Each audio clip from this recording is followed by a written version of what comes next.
मी एक निर्माणी आहे, तर मी मुळातच सोशल वर्क शिकत आहे, पण हे का शिकत आहे, कोणासाठी शिकत आहे, यासाठी मी निर्माण जॉईन केलं आणि त्यामधून मला बरीच स्पष्टता झाली की मला कोणासाठी काम करायचं आहे. तर सुरुवात अशी झाली की माझ्या व्हॅल्यूज काय आहेत, मी त्या कशा बिल्डअप केल्या पाहिजेत, माझ्या लाईफमध्ये असणारे प्रॉब्लेम एक यूथ म्हणून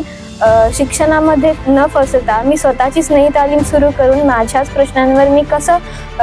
बीट करू शकते, तर याबद्दल मला माहिती संपूर्णपणे निर्माणमध्ये मिळाली आणि मी त्या पर्सनल प्रॉब्लेमच्या पुढे जाऊन त्या शिक्षणात न अडकता मी माझ्या काही कृती ठरवलेल्या आहेत त्या मी करणार आहे. पहिल्यांदा मी RTI फाईल करणार आहे, जे खूप मोठं शस्त्र आहे युवकांच्या हाती व संपूर्ण भारताच्या हाती. आणि दुसरी सर्वात महत्त्वाची गोष्ट म्हणजे क्लायमेट चेंजमुळे खूप मोठ्या प्रमाणात डिझास्टर्स होत आहेत, तर ते कशा पद्धतीने मॅनेज केले जातात याबद्दल माहिती घेऊन मी माझा प्रवास एका शिक्षणात नोकरीत फुल टाईम अडकलेल्यापासून ते बडिंग सोशल चेंज मेकर फुल टाईम सोशल आणि NGO सेक्टरमध्ये काम करणार आहे. थँक्यू.